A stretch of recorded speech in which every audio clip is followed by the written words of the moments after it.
รือนพังยังดีไม่มีทุกข์ดีกว่าคุกหลายเท่าไม่เศร้าหมองจนยังดีมีศีลธรรมค้ำประคองดีกว่าปองทุจริต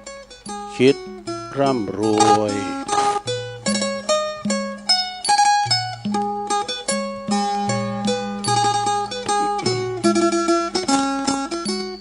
ก็ขอความนอบน้อมแด่พระรัตนตรัยอันมีพระพุทธพระธรรมพระสงฆ์เป็นสรณะที่พึ่งกราบแนบไต่ไหวสาถวายความเคารพมายังครูบาอาจารย์พระมหาเถรานุเถระท่านเจ้าคณะพระสังฆาธิการพระภิกษุสามเณรเจ้าจุโตนจุองค์กุวัดวาอารามพร้อมตึงสำนักติภักทรงตัวยก็ขอเจริญปอนมายังบรรดาปออกไม่ออกศรัทธาตันสาธุชนนักศีลนักบุญคุณดีหมู่เฮาเจ้าขาดทั้งหลายแรงมาเนาะบ่ายมาก็มาเปิดฟังรายการนี้ก็ชื่อว่ารายการสารธรรมยามแรงยามบ่ายประมาณว่า15 นาฬิกาปลายหรือว่าบ่าย3 โมงสักน้อยไปจนถึง5 โมงเนาะ2 ชั่วโมงด้วยกันเด้อศรัทธาซึ่งก็จะได้มานั่งอู่นั่งจ้าดำเนินรายการโดยตนตัวแห่งอาตมาภาพเก่ากับผมตุลุงหนันชัยวัดนาคาเซโนจากวัดพระธาตุดอยน้อยพี่เนอะตำบลดอยหล่ออำเภอดอยหล่อจังหวัดเชียงใหม่มาพบมาปะกันในยามวันจันทร์เนาะเมื่อแรงวันจันทร์ ก็มานั่งอู่นางจ๋าพอเป็นผ้าลานาตีคิวของตุลุงปิ่นวันจันทร์นะศรัทธาก็มาซ้อหาสิ่งละอันพันละน้อยเอามาเสนอนำเสนอศรัทธาได้ฟังกันคติธรรมในอินเทอร์เน็ตพองกาแล้วก็นิทานธรรมชาดกพองกาเอาธรรมมาเตดกำสังก็ว่าไปซับปะหังตุลุงนะกรรมมันตึกก็เอาธรรมมาเตดนะเพราะว่ามันอู่จาไปมันไม่ค่อยได้แต่มันกำตึกเหมือนกันนะศรัทธาฉะนั้นก็วันนี้มาพบมาปะกันแล้วมาปะกันวันนี้ก็อันว่าเรื่องวิทยุเปิดนี้ก่อนเนาะสถานีคืนที่เปิดหับเมื่อแรงนี่นะสถานีวิทยุคืนเครือข่ายที่เปิดรับสัญญาณรายการธรรมมาทรงเวลาตั้งแต่15 ถึง 17 นาฬิกาหรือว่าบ่าย3 โมงถึง5 โมงก็ขอขอบคุณสถานีวิทยุคืนธรรมะของชุมชนวัดห้วยตองซักFM 98.75 เนอะเมกะเฮิรตซ์เนอะขอบคุณสถานีวิทยุคณะสงฆ์อำเภอฝาง FM 100.25 เมกะเฮิรตซ์เนอะขอบคุณสถานี สถานีวิทยุคืนพระพุทธศาสนาการศึกษาและวัฒนธรรมวัดไฟหินเนอะ FM 104.50 เมกะเฮิรตซ์เนาะขอบคุณสถานีวิทยุมนเสียงธรรมวัดบุพารามอำเภอแม่แจ่มบนเนอ FM 106.25 เมกะเฮิรตซ์เนอแล้วก็ขอบคุณสถานีวิทยุวิทยาลัยสงฆ์นครลำปางวัดบุญญาวาสวิหาร FM 106.50 เมกะเฮิรตซ์เนออันนี้เป็นรายชื่อรายนามสถานีคืนบุญแต่ละคืนเด้อศรัทธาเนาะที่เพิ่นเสียสละเนาะเสียสละเวลาให้หมู่เฮาได้ฟังธรรมกันน่ะเปิ้นออนไลน์นี่ไปตามอินเทอร์เน็ตเนี่ยศรัทธาก็ฟังกันอยู่ตั้งบ้านตั้งจองกันเนาะถ้าว่าเปิ้นเอาไปโฆษณาเรื่องปุ๋ยเรื่องยาก็จะมีปัจจัยเข้าสถานีเปิ้นนี่กะกาโฆษณาสปอนเซอร์ปนี้นะแต่อันนี้เปิ้นมีน้ำจิตน้ำใจงดงามเด้อแต่น้อมนำเอาครูบาอาจารย์ครูตุนครูองค์ เอามาออกรายการนะปินยาจิตยาใจปหลงไม่หลงเขาสืบชะตาคุณเถ่า การบ่ได้ฟังก็สิว่างอมไว้นะการได้ฟังแล้วก็โมนอกโมนใจศรัทธาได้ฟังนำฟังธรรมธรรมะอันเป็นคำสอนในต่างพระพุทธศาสนาธรรมะเพื่อชีวิตธรรมะเพื่อสังคม ฟังธรรมวันละนิดจิตแจ่มใสซะนะเอามาฟังธรรมทางวิทยุเนี่ยนะมันไม่ได้เกิดอย่างเนาะซะนะฟังไปเพลินไปก็แล้วว่าไปพอทีวีเนี่ยก็จะเขียดพอเนอะการบ้านการเมืองว่าน้ำท่วมก็ มันถึงมีเนาะฟังน้ำฟังธรรมครูบาอาจารย์มาออกรายการเด่มปินผิดปินไพ่เนอะซะนะเนาะปินประโยชน์จันนะกันไปก็มาพบมาปักกันวันนี้ก็ตรงกับวันจันทร์เนอะวันจันทร์ที่22แล้วนะสถาวันของเดือนธันวาคมพุทธศักราช2568เหลือตั้งกี่วันแล้วสถาจะเถ่าไปทั้งปีแล้วนะพอจะได้แฮปปี้นิวเยียร์กันแล้วนะจะได้เข้าดาวการสวดมนต์ข้ามปีเนาะจะได้จะร้องปีใหม่จะร้องความแก่ประจำปีหนึ่งก็เป็นธรรมดาเนาะจ๊ะนะคุณเฮามันก็มีเป็นธรรมดาเกิดแล้วก็มีแก่แล้วก็มีเจ็บแล้วก็มีตายเหมือนกันหมดอ่ะนะอันนี้มันเป็นสัจธรรมเนาะสัทธาญาติโยมทั้งหลายสัจธรรมก็คือความจริงของโลกนะเกิดแก่เจ็บตายวัยชนนี่ไผจะไปอยู่ได้ย่างอยู่ได้เปิดถึงว่าความตายเนี่ยมันจะมีมันการหมดอ่ะแต่ว่าวันซื่อเนี่ยก็ครูบาอาจารย์พระสงฆ์องค์เจ้าก็ชาปนกิจไป2 ตุนวันเสาร์วันติดโดดเทศกันหะสระเปิ้นไปอยู่ห้องยาก็อยู่ห้องเดียวกันว่ะแต่เปิ้นเสียงบุญไปมันจะวันเดียวกันนะแล้วก็เลยมาเสกันวันเสาร์วันตุน1วันติดเทวตุน1กะนะเนี่ยทุเจ้าเบิ่งมรณภาพนะสระพระจะไปอยู่ได้เนาะเจ้าฟ้ามหากษัตริย์คุณกวาดถนนมาดึงข้าวกอดตายเมื่อกันหมดคุณตุกคุณจนคุณดีคุณหายกอดตายหมดใหม่เป็นดินเนาะแม่แต่ตูพระผู้ตีทรงศีลยังดับชีวินนอนตายความหนา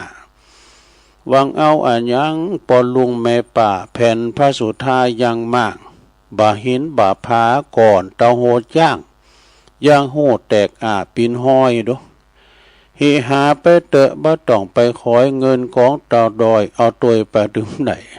มีเงินมีคำเดี๋ยวเอาตัวไปมันได้เนาะก็เหมือนในธรรมเปิ้นว่าแต้สถาในธรรมเปิ้นก็ว่าอันแต้เนาะเราก็ฟังนำฟังธรรมครูบาอาจารย์เปิ้นมาออกรายการเฮาฟังกันไปนะฟังไปก็เพลินไปในธรรมไปตามในธรรมอย่างตุเจ้าตุนันว่าแต่ดูอย่างท่านพระครูนั้นว่าแต่ดูเนี่ยเขาก็ได้ปรุงไปตัวพองเนาะปรุงไปตัวพองก็เดี๋ยวเจ้านี่ท่านกล่อมมันเล่าพอกันเนาะอาชีวกนะอุปกะชาดกก็ฮะเนี่ยอันนี้แม่เนี่ยก็ฮะลองฟังว่านัสธามันปิ้นเชื่อใดคือเรื่องอาชีวกชื่ออุปกะนะอุปกะยังมีอาชีวกผู้หนึ่งเนอะเปิ้นชื่อว่าอุปกะเปิ้นเดินทางมาจากเมืองปาลาณสีได้หันพระพุทธเจ้าก็มีความเหลื่อมใสว่าเข้าไปไก่แล้วก็ไปไต่ถามไปแต่ถามว่าอาวุโสดูก่อนอาวุโสอินทรีย์ของท่านในสังวางามพุทธผ่องใสแต่เนาะท่านได้บรรพชาแก่ผู้ใดนะไปบวชกับไผอะไรไปถามใส่ตัวเก้าพวกนี้เนาะท่านบรรพชาแต่ผู้ใดปิ่นไผปิ่นอาจารย์ของท่านวะไปถามใส่ตัวพระพุทธเจ้านะพระพุทธเจ้าก็เลยทรงตรัสว่าดูก่อนอาชีวกเฮานี่ปิ่นสยามผู้ ผู้ตรัสรู้เองได้โดยปัญญาเด้อเฮาเป็นศาสดาสั่งสอนเวนยสัตว์คือไปตั้งนิพพานเด้อนี่นะเฮานี่บ่มีครูบ่มีอาจารย์เฮามีสันดานอันบริสุทธิ์เฮาถึงวิมุตติหลุดจากอวิชชาตัณหาอาชีวกได้ฟังพระวาจาดังนั้นแล้วก็ได้กล่าวสรรเสริญคุณพระคุณแล้วก่อนเลยหลีกไปทหารไปก่อนหลีกไปนะหลีกไปตามธรรมดาณกาลทีนั้นบุญมันจะมามกรรมนะอาชีวกนะแล้วก่อนในครั้งนานมาเมื่อถึงตีพระตถาคตของเราเนี่ยจะได้เสด็จดับขันปรินิพพานเนี่ยเอาทำละอาชีวกนี่ก็เดินทางมาแถมอาชีวกนี่ก็จึงอาจินตนาการว่าพระสมณะโคดมพระพุทธเจ้าเนี่ยแต่พิจะได้จ้าจะนิพพานเสียไปในวันนี้แล้วจ้านะเฮาควรจะไปเข้าเฝ้าแต่ก็ไต่ถามขอสงสัยว่าสมณะในโลกเนี่ยมีประมาณเท่าใด สมณะในโลกนี้มีประมาณเท่าใดว่าอย่างแล้วอาชีวกก็เลยออกเดินทางไปสู่ตีปรินิพพานของพระพุทธเจ้าพระอานนท์ซึ่งเป็นพุทธอุปถากตลอดเวลาได้ทัศนาการหันว่าปริภาชกเข้ามาเพื่อนก็เลยจึงมีเทระวาจาห้องล่องหามว่าดูก่อนปริภาชกท่านอย่าได้เข้ามาเนอะท่านอย่าได้มาเบียดเบียนในพระพุทธองค์เลยในพระพุทธเจ้าเลยท่านพระองค์ทรงประชวรโลคาอยู่แล้วนะพระอานนท์นี่ได้ห้องห้ามสิ้นวาระถึง2 ครั้ง 3 ครั้งนะพระพุทธเจ้าก็เลยทรงฟังได้ฟังแล้วก็เลยทรงบอกว่าตรัสว่าดูก่อนอานนท์ดูก่อนอานนท์ท่านจงปล่อยบุตรตถาคตเข้ามาเถิดนี่นะท่านจงปล่อยบุตรตถาคตเข้ามาเถิดถ้ายังแปลว่าท่านอย่าได้ไปห้ามบุตรตถาคตเลยเนาะต่อจากนั้นพระอานนท์ก็ได้ฟังแล้วก็เมื่อพระพุทธองค์ตรัสดังนั้นแล้วจึงอนุญาตให้ปริภาชกเข้าไปเฝ้าเมื่อปริภาชกเข้าไปเฝ้านาทีนั้นแล้วนะจึงกราบทูลถามข้อสงสัยข้าพระองค์เนี่ยสงสัยข้าแด่พระสมณโคดมผู้เจริญสมณะในโลกเนี่ยมีประมาณเท่าใดเนี่ยมันถามปัญหาอันเก่าอยู่เนาะบุคคลเช่นไรจึงเรียกว่าสมณะเนี่ยพระพุทธองค์ก็เลยทรงตรัสว่าดูก่อนปริภาชกสมณะมีหลายอย่างเป็นว่าสมณะในโลกนี้มี4 จำพวกเนี่ยคือพระโสดาบัน1พระสกิทาคามีสกิทาคา1พระอนาคา1พระอรหันต์1นะท่านทั้ง4 จำพวกเนี่ยมีศีลแปลว่ามีศีลที่บริสุทธิ์มีศีลธรรมอันงาม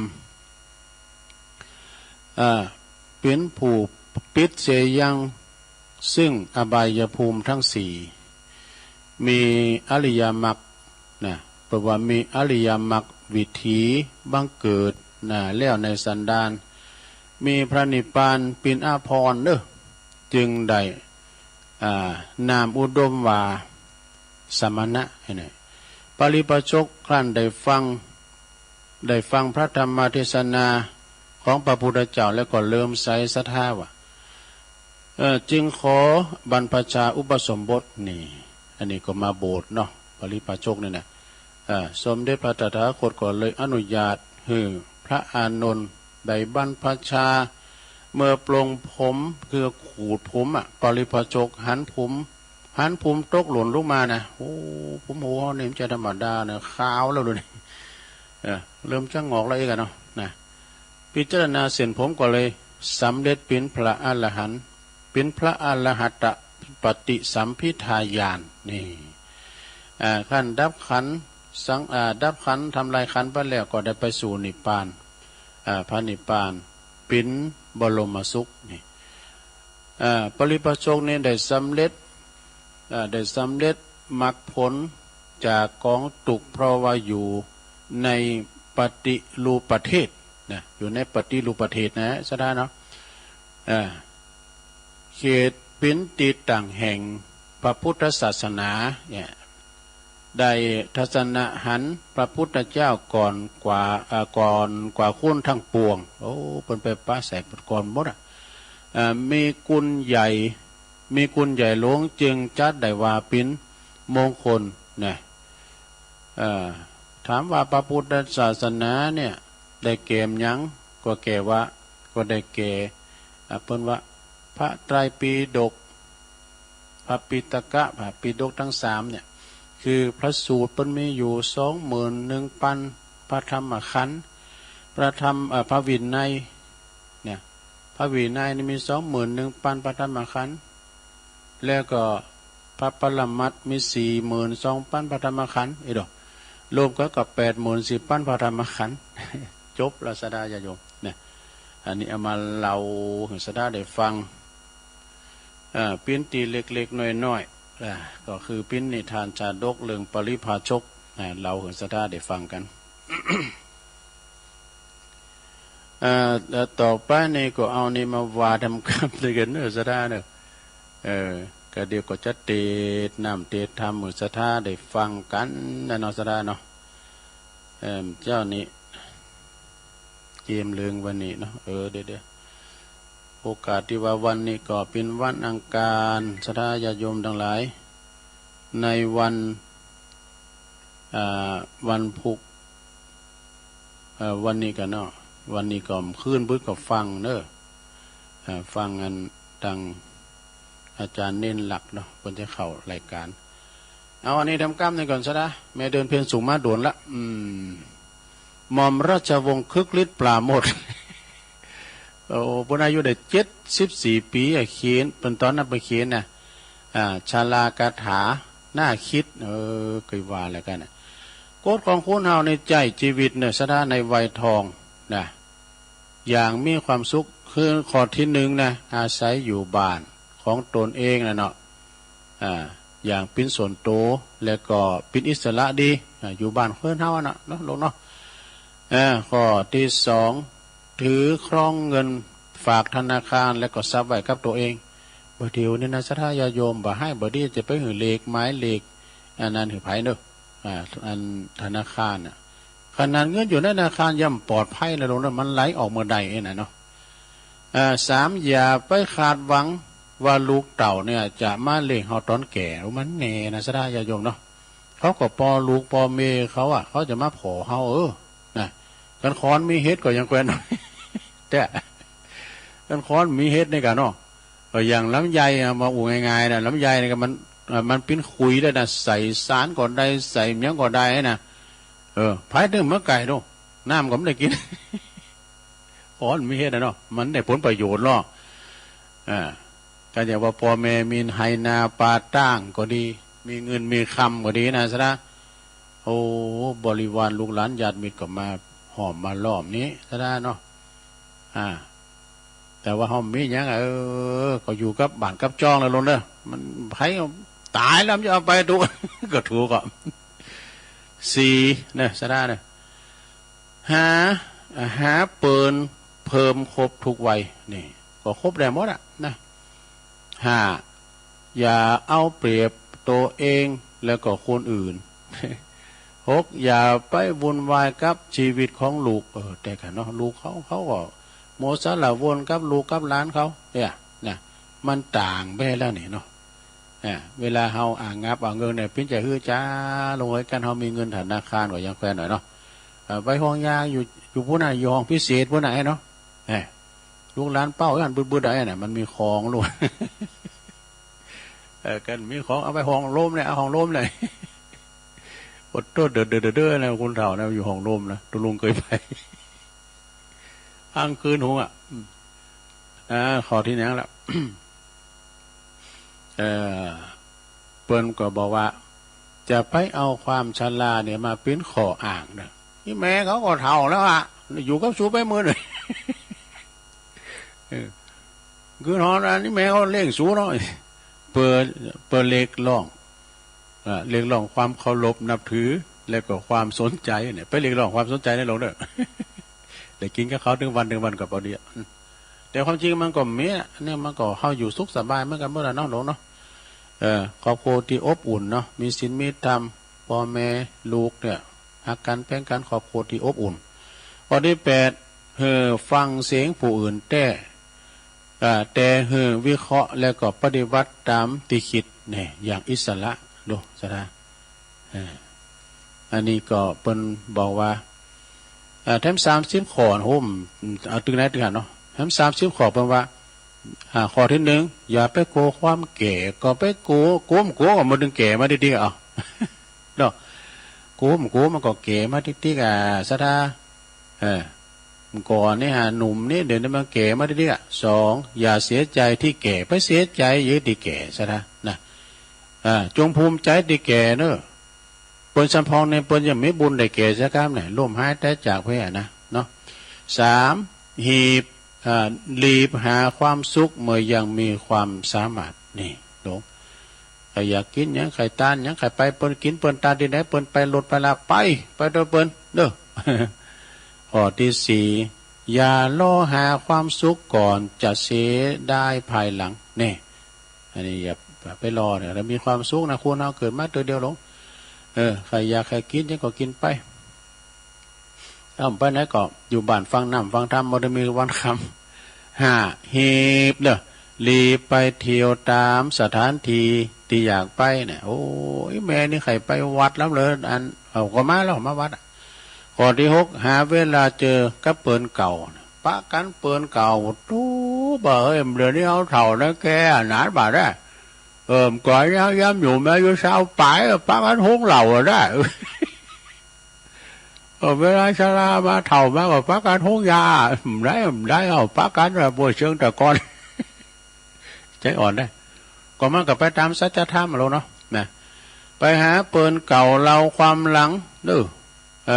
สมัยมันก่อนอันก็ว่าไปนี่ไปหาไปหาเปิ่นเก่า7ดูสังสรรค์กับเขาเพราะเวลาเหลือน้อยเนี่ยโอ้ศรัทธาอย่าโยมอะไรเลยก็เวลามันก็หนีบเข้ามาติ๊กๆเนาะอย่างตัวลุงนี่ก็ถ้าว่าไปก่อนเดี๋ยวนี้ก็11 โมงว่าไปใจไหนนับเป็นตะวันก็พูด4 โมงหมดข้อที่6ลงหาเวลาหาเบอร์นี่เอาละแล้วก็ข้อที่8เงินตีเก็บไว้ในธนาคารตายแล้วเอาไปตัวบ่ได้ก็ถูกก็ตอนนี้มันตายนี่ก็เบิกมาแล้วการไปห้องยาเนาะก็เบิกมาเอามาจ่ายใจแล้วก็เหลือนานกันเอาลงรับนักการประกอบเขาก็มาทำซุปเขาน่ะ ข้อที่9แจ้งเงินหาความสุขเมื่อยังมีชีวิตอยู่เนี่ยใครอยากใครกินเนี่ยใครไปกินไปตาเดินได้ก็ไปลงเปิ้นจะไปมอนจะที่ไหนก็ไปตัวเปิ้นเนาะเอาความสุขดังใจสิ่งที่มันหมดอกหมดใจน่ะคือความสุขน่ะคือบุญนะลงเด้อข้อที่10อยากกินหยังก็ชอบกินก็กินไปนี่11อย่าหลีกเลี่ยงอาหารที่บดีต่อสุขภาพ อย่ามันกินมาได้ในของแสลงมีหลายอย่างลงนะปลาแห้งนี่ก็ปิดเหมือนกันนะก่อน นี่เป็นว่าอย่างนี้กับปลาทูเนี่ยปลาทูก็ปิดเหมือนกันนะแล้วก็อย่างนี้บอกว่าแมงมันนี่ก็เหมือนกันนะเราขายแมงมันเนี่ยนะไปไหนน้ำแดงกินเด้อดีปากบึ้นอย่างหมูนะ ปากบึ้นผือนะมันแผ่จะได้หมดนะมีหันลาย มันก็ทัดน้ำหมักตะแกเนาะมันกินเอาเนี่ยโลกินหนักเลยเฮากันตกดำบึ้นนะมันกินน้ำมาแล้วปุรุษปากบึ้นอย่างปากหมู มันบึ้นผือมันคันคออันวะ แมงมันไข่แมงมันบ่อย่าวิตกกับความเจ็บป่วยนี่ไปวิตกนะลงเนอมันถึงเจ็บมันถึงป่วยช่วยเลือดโตเก่ากันเนอะโนดกั้นเนี่ยคนเดียวพ้องเอายาเขากั้นโนดเขากั้นไปหัวเขาแข้งขามาดึงเหมือนกันหมดนะอย่างตะลุกเหมือนกันหมดมันว่าเปิดมาตัว มันเป็นสัจธรรมเนาะทุกคนต้องฝากเป็นว่าทุกคนต้องฝ่าผ่านการเกิดแก่เจ็บตายเป็นธรรมดาแต่กันเนาะก็เขาเกิดปุ๊บมันก็มีความตายปั๊บมันมาเป็นกูกันดูเกิดกับแก่กับตายเนี่ยนะ มันมาเป็นกูกัน แต่นั่นก็ฝากฟังบันเดอร์ศรัทธาญาติโยมทั้งหลายจบดีนะก็เดี๋ยวตุลุงตักทั้งหลายให้หน่อยนี่ก่อนเนาะเจริญนี่ตักมาพี่ใหญ่บรรจงกันนะวงเดี๋ยวนะมือถือได้แล้วก็อายเน็ตมาแล้วนี่เน็ตมันแค่เน็ตเลยนี่เดี๋ยวนี้ดีละกาไฟสาตุลุงเดี๋ยวยินเสียงแล้วเด้อฟังอยู่นะสุดท่านน่ะลือหลงเนี่ยลือหลงมาแล้วละแม่สีทรเอาละศรัทธาญาติโยมทั้งหลายจบไปคติธรรมเนาะตอนนี้ไปเอานี่มาว่าทำกรรมหนึ่งเกิน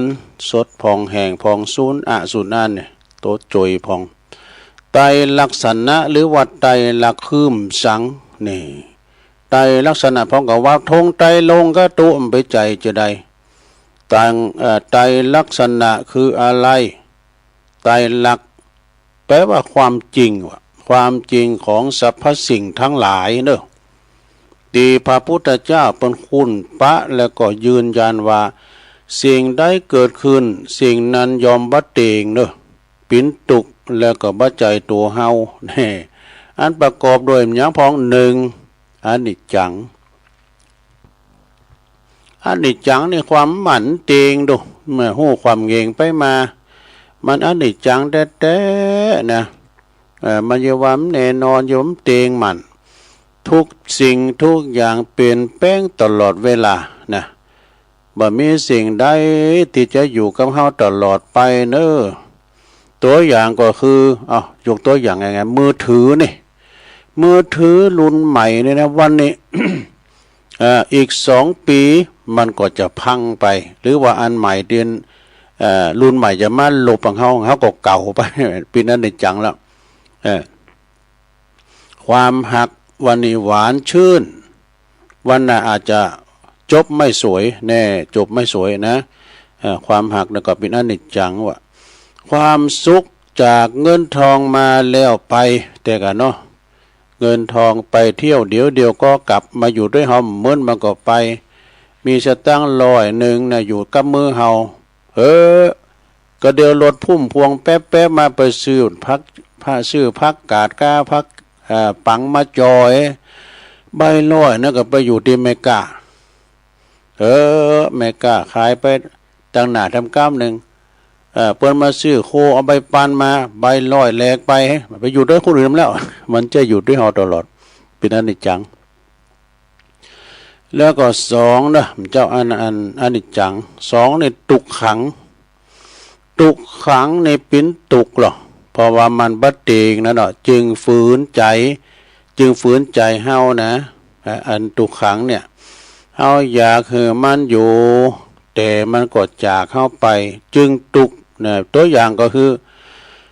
เฮาอยากคือคุณฮักเฮาบ่เปลี่ยนใจนะพอเขาเปลี่ยนใจเฮาก็เป็นตุกทำแล้วร่างกายก็เหมือนกันในโลกเด้อเฮาบ่คือมันป่วยมันก็เจ็บก็ป่วยเจ็บแก่เพราะว่าเฮาอยากจะให้มันคงทีแต่โลกมันไม่ให้แน่แต่กันเนาะเฮาจะอยู่ยงคงกับ1,100 ปี1,000 ปีนี่มันปีนไปบ่ได้มันถึงวัยมันเนาะ60 70 80มันก็เจ็บออดแอดมาเจ็บป่วยมือไข้ไปก็เป็นธรรมดานี่เปิ้นว่าตุกขังตุกนี่มันตุกกับร่างกายพยายามมาลุมเล่าพองกาเจ็บป่วยมือไข้เจ็บแข้งเจ็บขาเจ็บหัวอย่างกายเนี่ยมันก็เป็นโรคลุมเล่านะมันก็มีมันก็บ่ต้องอยู่ด้วยกับยาเนี่ยกินยาหมอนัดพองกามันถึงมีหมอมันถึงนัดเดินไหนเดี๋ยวก็3เดินเดี๋ยวก็เดิน1แล้วแต่เนาะเปิ้นจะนัดเนาะก็คือทุกขังต่อไปสุดท้ายอนัตตานี่อนัตตาเนี่ยมันเจอตัวตนของเฮา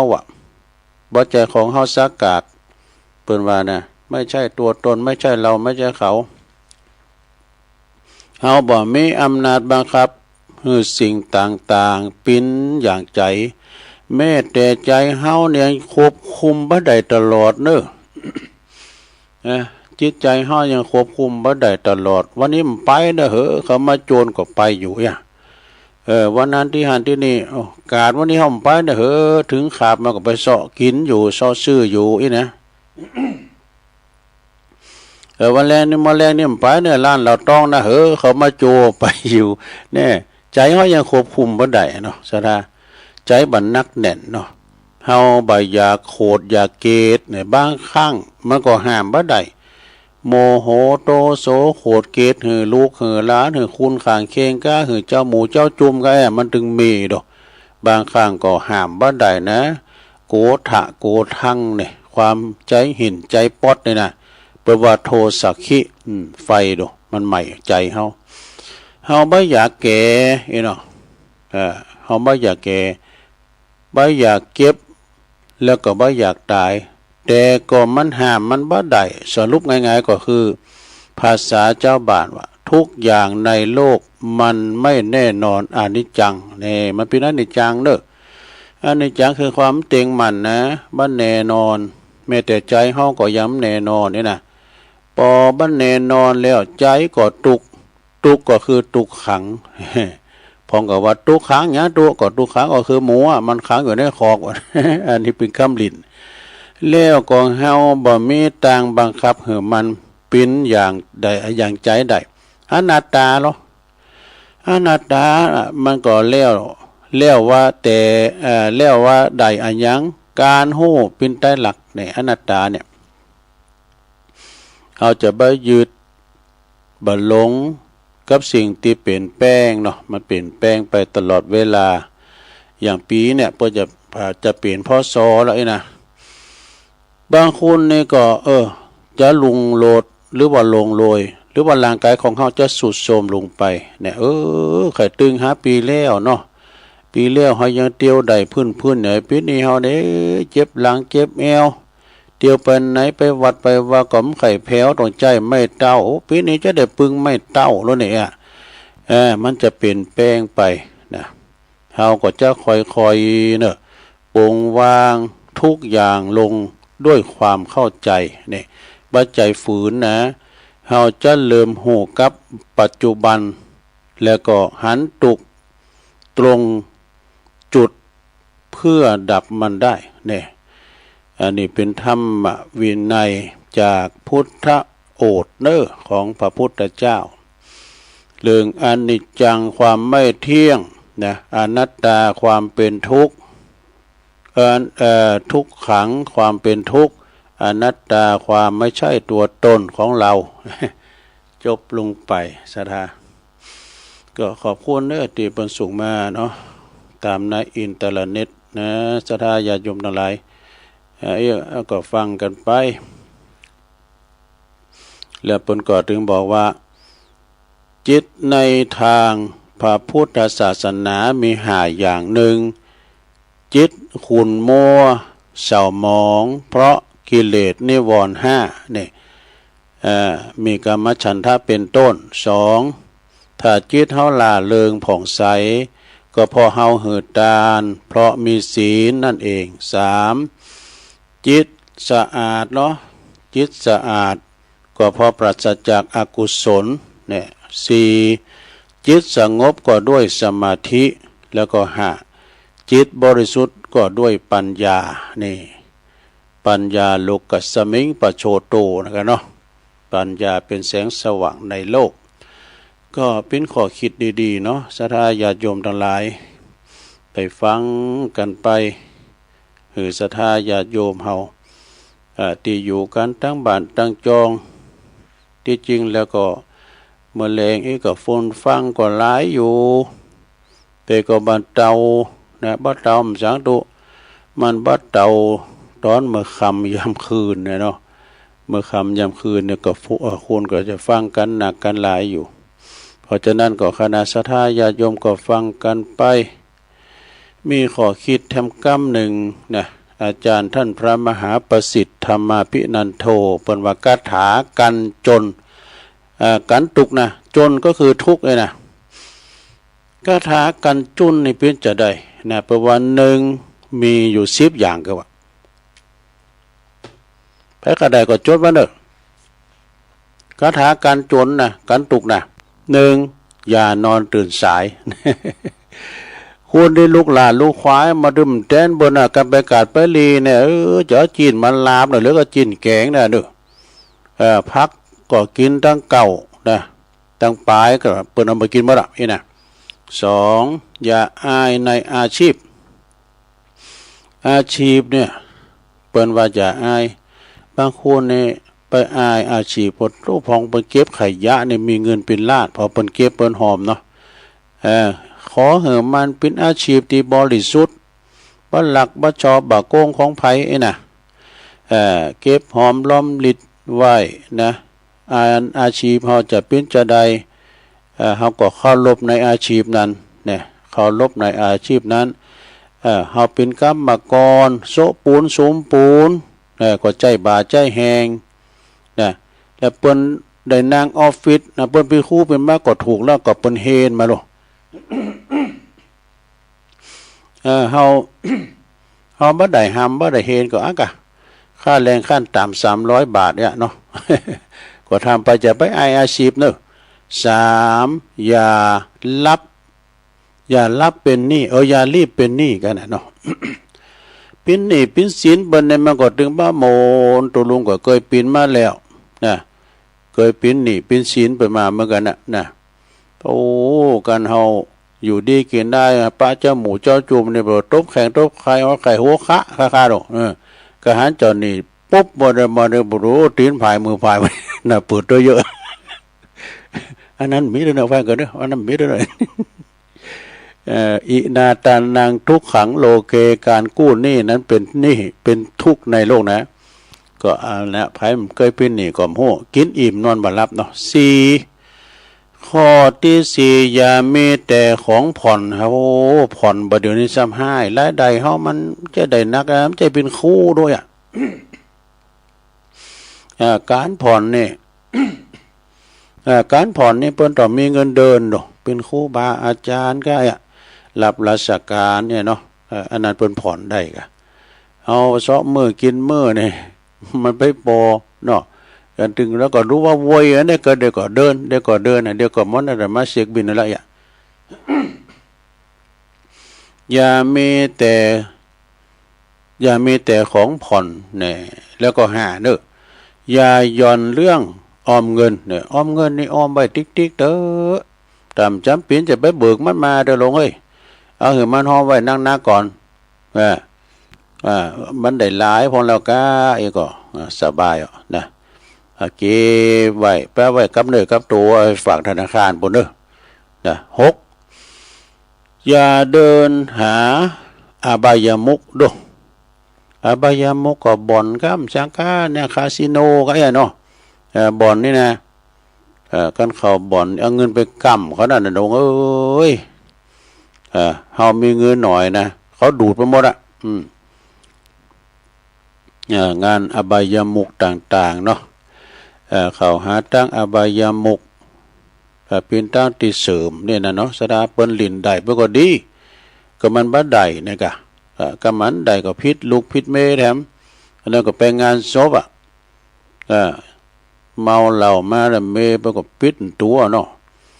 ไปลิ้นมาดูลิ้นไฮโลก็ใช่เนาะโตเปิดประตูเข้าแล้วมาดึงเปิดเนาะก็เดียวมันก็แต่งนับเนาะ20 40 50 100มีมันก็นึกว่าเพิ่นนับสตังค์กันเนาะถอดกระแจตูก็พุทธลุยไล่เขาไปนอนบนมีไหนอันที่สูนับตะเกียโอ้อันนับที่เชียงมาดูบ่อันนี้อันหมู่ของหลวงลุงทองเปิ้นว่านะอันนี้มันก็อันปิ้นนั่นปิ้นจีเหมือนกันนะอย่าเดินหาอบายามุขเด้อลงเด้ออบายามุขก็ทุกอย่างเนาะ แล้วก็เจ็ดเนี่ยอย่าเอาแต่สุขชั่วคราวเนี่ยโมนโชว์ข้าวนะมันอย่างยืนเนาะแปดอย่าก้าวร้าวต่อผู้มีพระคุณบางคนนี่มันยังเอ็กใส่ปอใส่แม่นะไพ่ว่าเสกเตือนเนาะเปิ้นก็อ่อนน้อม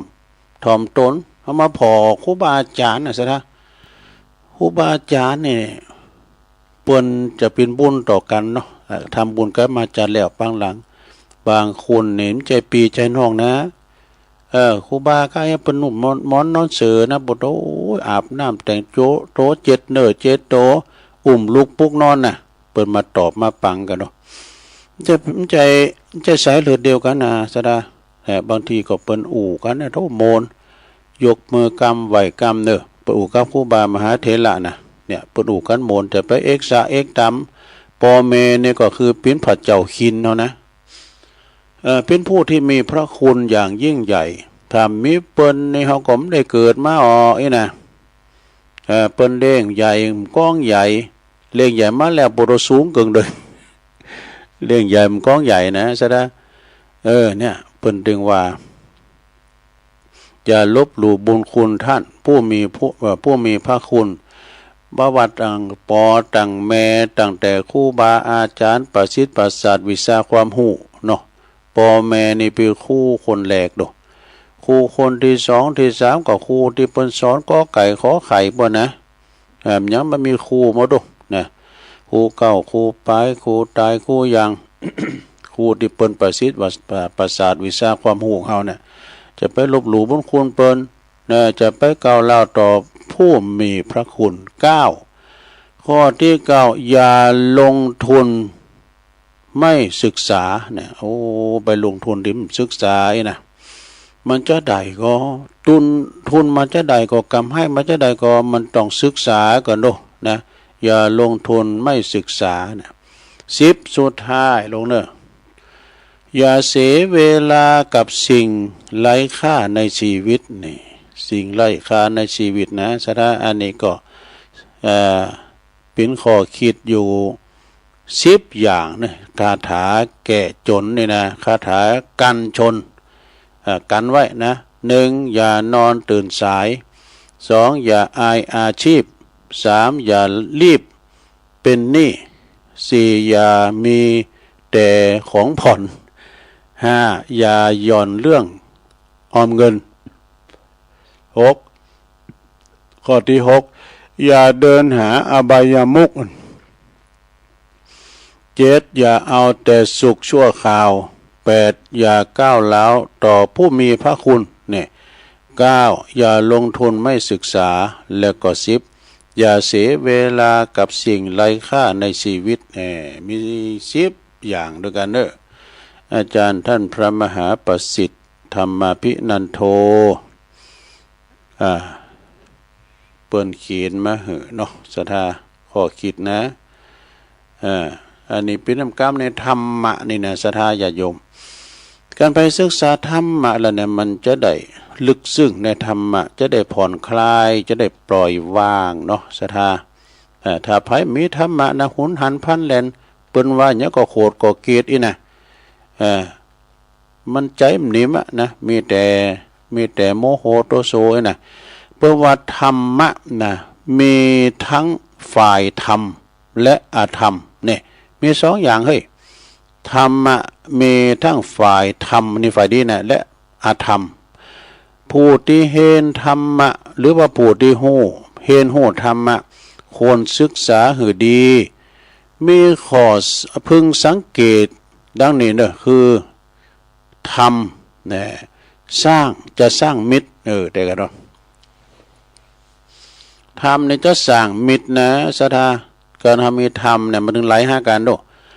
คนที่มีศีลมีธรรมเปิ้นก็ไหลไปหากันคนที่เปิ้นมีศีลมีธรรมวันนี้ไปจอมเม็ดบ่นี่จะไปจอมเม็ดแต่มันไหลหากันอันนี้ก็คือไหลหากันส่วนธรรมจะสร้างมิตรส่วนอธรรมจะสร้างศัตรูนี่ถ้าเป็นอธรรมในฝ่ายบดีมันจะสร้างศัตรูนะธรรมจะสร้างคน เนี่ยแล้วส่วนอาธรรมจะทำลายคนเนี่ยธรรมจะสอนคนส่วนอาธรรมจะว่าคนเนี่ยเปิดว่าจะสอนธรรมส่วนอาธรรมจะว่าคนธรรมนี่จะสอนคุณนะส่วนว่าธรรมอาธรรมนี่จะวางคุณเนี่ยอันนี้ก็เป็นธรรมมาขอคิดเล็กๆน้อยๆอาจารย์พระมหา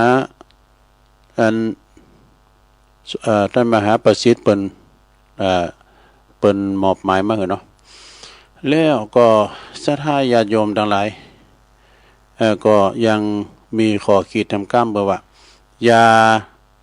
ท้อกับชีวิตอย่าคิดหนีปัญหาอย่าแคร์คำนินทาโอ้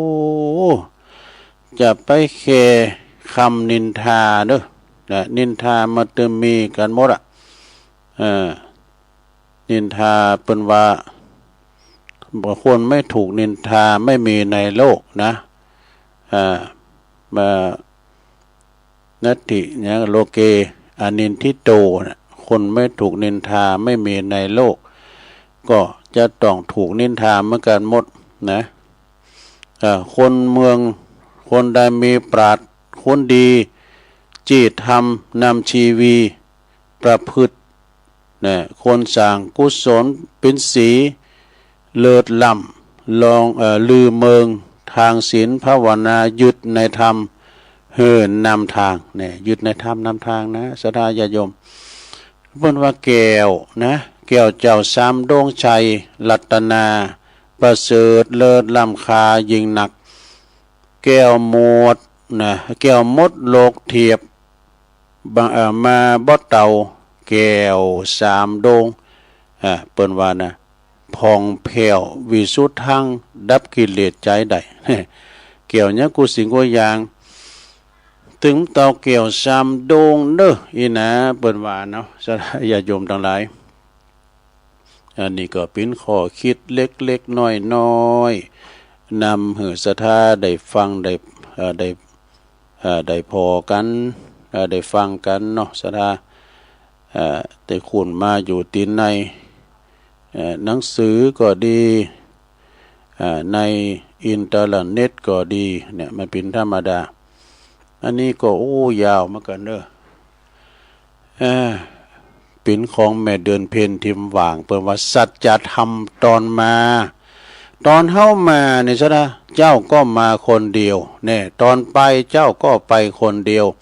ตอนมาเนี่ยเจ้าอ่อนแอเนี่ยก็เนี่ยมันเกิดใหม่ตัวแดงๆอยู่ดูตอนไปเจ้าก็อ่อนแอก็มันทะลงพยาธิแล้ว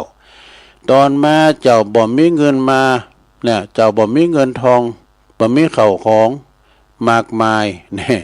แต่ตอนไปเหรอเจ้าก็บ่มีเงินทองข้าวของอันยังไปเลยเนี่ยเมื่อมาโต๊ะเปล่าก็ไปโต๊ะเปล่า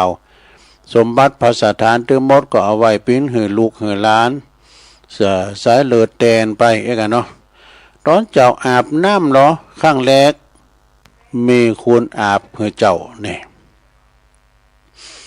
ตอนเจ้าอาบน้ำข้างสุดท้ายก็มีคุณอาบหือเจ้ากับบัวนี้สุสานปัจจ้าเนี่ยเป็นบบเอาน้ำเป้าสวยหนาเนี่ยอาบน้ำสุดท้ายอันนี้คือสัจธรรมคือความจริงนะของจริงในชีวิตแล้วทำไมมนุษย์เราจะต้องเต็มไปด้วยสังความอาฆาตพยาบาทอิจฉาริษยากันเกลียดชังกันขุนเคืองยิงทนงโลภเนี่ยจะหันแก่โตมากมายขนาดไหนขนาดนั้นไปทำไมเนี่ยเพราะว่าตอนที่เฮาต้องจากไปเฮาก็บ่ได้เอาหยังไปเลยแม้แต่ชิ้นเดียวแม้แต่อย่างเดียวเนอะแม้แต่สตางค์บาทเดียวก็เอาไปตัวมันได้เนี่ยมีแต่บุญกับบาปเท่านั้นที่จะติดตามตัวเจ้าเฮาไปสู่ภพใหม่นี่คำสุดท้ายนะเพราะว่าคำสอนสุดท้ายก่อนพระพุทธเจ้าจะปรินิพพานนะพระพุทธองค์ได้ตรัสไว้ว่าจงอย่าประมาทนะสิ้นสุดจงอย่าประมาทนะอย่าประมาทในชีวิตก็จะยืนยาวอย่าไปประมาทชีวิตเขาจะยืนยาวเนอะเขายังหนุ่มผมเขาวัดง่ายได้แล้วเนยนะมันเนศรัทธาญาติโยมเนาะอย่าไปประมาทว่าชีวิตเขาจะยืนยาวอย่าไปประมาทว่าวัยเ เฮายังหนุ่มยังสาวอยู่อีนะโธ่อยู่แต่มื้นอยู่อีนะอย่าประมาทในสุขภาพว่าแข็งแรงแข็งเก่า แข็งแรงปุตโตสุขภาพสมบูรณ์แข็งแรงหน้าแดงแสงเฮอกินข้าวลามกินน้ำลุงนี่อย่าประมาทในเวลาว่ายังเหลือหลายอยู่เด้อย่างเหลือมาเกินกว่าจะเก่าเนาะโอ้เวลาเขายังหนักอยู่เขาจะถึงอายุเก่า10 ปีบุรุษนะกลมใจแล้วก็อย่าประมาทในธรรมและก็บุญกุศลว่าเอาไว้หันก่อนบ่ทำเตอนะเอาไว้หันก่อนบ่ทำเตอเวลาเขาไม่นักอยู่นะกำลังสอบเบหาเงินอยู่ เอาไว้วันหลังก่อนก็ทำไว้นะถ้าไผก็ตามถัดตั้งตนอยู่ในความประมาทเช่นนี้คนผู้นั้นได้ชื่อว่าเป็นผู้ใช้ชีวิตไม่คุ้มค่าที่สุดอีนะส่วนว่าไผก็ตามตีประมาทพระพุทธเจ้าตรัสว่าผู้คนติดตายไปแล้วครึ่งตัวเนี่ยถ้าว่าประมาทนี่ตายไปแล้วครึ่งตัวแล้วว่าดูคำถามสุดท้ายที่สุดนะเราจะถามตัวเองก่อนจากโลกนี้ไปนี่คือท่านได้เตรียมตัวให้พร้อมก่อนที่จะลาโลกนี้ไปแล้วหรือยังนี่หลวงเอ๋ยเกมแล้วป๋าไทยยังเกมเข้าหอแล้วเปิดมาเกมแล้วหรือยัง ก่อนที่จะจากโลกนี้ไปนะเพราะว่าท่านเตรียมไว้พร้อมหรือยังก่อนที่จากอำลาจากโลกนี้ไปนะเนาะแล้วก็มาตัวเปล่าก็ไปตัวเปล่าตายแล้วไปเอาอะไรไปไม่ได้เลยเนี่ยตายแล้วเฮาก็จะมาเกิดทำไมจงอย่าประมาทในชีวิตเลยสัพพทานังธรรมทานังชินาติการทำปินตานชนะการให้ทั้งปวงนี่จบสดายาโยมขอบคุณแม่เดือนเพ็ญเด้อทิมวางส่งเข้าประกฏก็เดือนยังมีทั้งอยู่นะเดือนมีอยู่อันนี้เป็นของในชมรมมันสกายหลังทางว2 ว 8เดี๋ยวเอาไว้ตอน2เนาะถัดเตียนนี่นะเอาแล้วสถาตุลุงก็ครบเวลา1 ชั่วโมงก่อนเนาะก็เดี๋ยวก็มาปะกันแถมตอน2 ชั่วโมงที่2เนาะก็จะเล่านิทานธรรมมุสดาได้ฟังกันนะกะจะเล่านิทานธรรมฟังตอนนี้ก็นั่งมึนลำไปก็เจ็บหลังเจ็บโพดแผลแผลหลังพวกนี้จะได้ลุกย้ายข่ายตีเตียวไปเตียวมายืดเส้นยืดสายเดี๋ยวมาปะกันเดี๋ยวมาปะกันในตอนที่2กันต่อไปเจริญพร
เอาแล้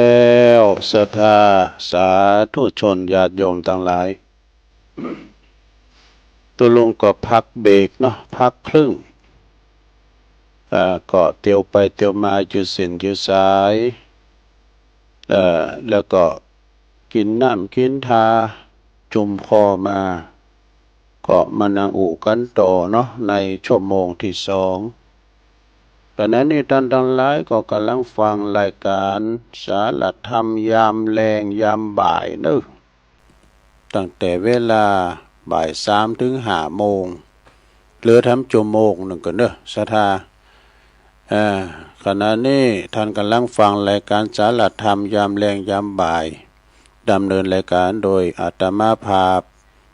ตุไสวัดนาคาเซโน จัดรายการอยู่ที่บุญวัดพระธาตุดอยน้อยพี่เนอะส่งกระแสเสียงไปที่วัดปากตั้งเจริญวัดปากตั้งเจริญก็ปิ้นโหจ่ายไปนะจ่ายไปตามสถานีต่างๆก็ขณะนี้เวลาก็กำลังอยู่ 16.09 นะกำลัง4:09 อยู่สถาวันพุกนี้ก็ตุลุงก็มาอยู่เนอะวันปินอังการตอนเจ้าตี 3ตุลุงจะทำมาเตดเนาะทำเมืองวันพุกนี้มันมีเจ้าภาพเหมือนกันเนอะมีช่องนะเกมไว้เนอะแม่ป้าแก้ววาเลนไทน์เนี่ยวาเลนไทน์นามสกุลเปิ้นเนอะป้าแก้ววาเลนไทน์เนี่ยเปิ้นเป็นน้องของแม่โอนแม่ลงโอนน่ะแม่ลงโอนกิติลังกาเนี่ย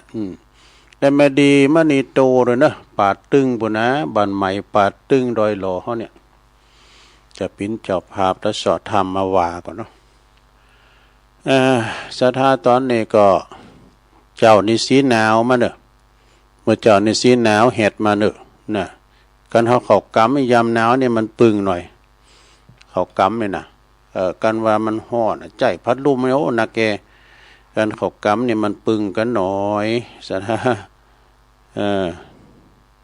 ฉะนั้นก็วันเขากำนี่ก็เขาก็มาสาเขากำหลายวัดอยู่เนี่ยเขากำเนี่ยนะศรัทธาเขากำก็ทำลายหลายวัดอยู่ต่อไปก็เอาของไอ้เบิ้มจันลันมาอู่กำกันเนออันนี้ก็บอก2 วัดชมรมสกาย73คูณเฮานี่เปิ้นว่านะศรัทธาคูณแปลว่าหมุนคูณแปลว่าหมุนวนไปกับกิเลสวันวานี่ยังดีจากการได้มาแต่วันนี้กุ้มอกกุ้มใจการดูแลรักษาแถมแล้ววันผูกเสียใจพร้อมหยังการพลัดพรากจากลากันไปดูแต่กันเนาะหลวงพ่อวัดนั้นเกียรติกาลามเด้อพอจะสวดมนต์ข้ามปีเริ่มพวกเจ้านี่จะได้พระโฆษณาปุ่นเนาะวัดเกตกาลามในเมตตาธรรมหลวงพ่อพระครูสันติเจติยากรก็จะมีสวดมนต์ข้ามปีสร้างบารมีข้ามพศเนี่ยวัดเกตกาลามนะวันผูกเนี่ยก็จะได้จดไว้ก่อนเนาะหลายวัดอยู่แล้วก็ต่อไปวันวานะคือวาเนี่ยเฮาอาจจะห้องไห้ร้องไห้ฟูมฟายเพราะการสูญเสียเนี่ยวันนี้เฮาอาจจะเยี่ยมละลื่นเพราะได้สิ่งใหม่มาแทนที่นี่ดูจิตใจคุณเฮา จิตใจของคุณเฮาเนี่ยล้วนเอาแน่บ้านแน่นอนเอาแน่บ้าได้สักอย่าง จิตใจเฮาเนี่ยเปิ้นว่าจิตไผจิตมันเนาะ มันก็แปรเปลี่ยนผันไปมันบ้านแน่นอนจิตไม่ตั้งมั่นจิตไม่มีสมาธิเดี๋ยวขาดได้เดี๋ยวไม่ขาดได้เดี๋ยวร้องไห้เดี๋ยวค่อยหัวมีก็หัวหล่อเนาะเรื่องที่เฮาเคยความสำคัญหนักในอดีตปัจจุบันอาจจะกลายเป็นเรื่องที่ไล่ความหมายไล่สาระไปก็ได้นี่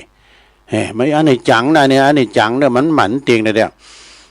ตอนเด็กสิ่งที่เฮาต้องการคือความสนุกสนานน่ะโมนลินกันน่ะเต็มผู้บอลกันก้านี่ยิงนกตกปลาอย่างเป็นละอ่อนน้อยนะมันเด้งโตเอวมันโตมาแล้วเป็นผู้ใหญ่แล้ว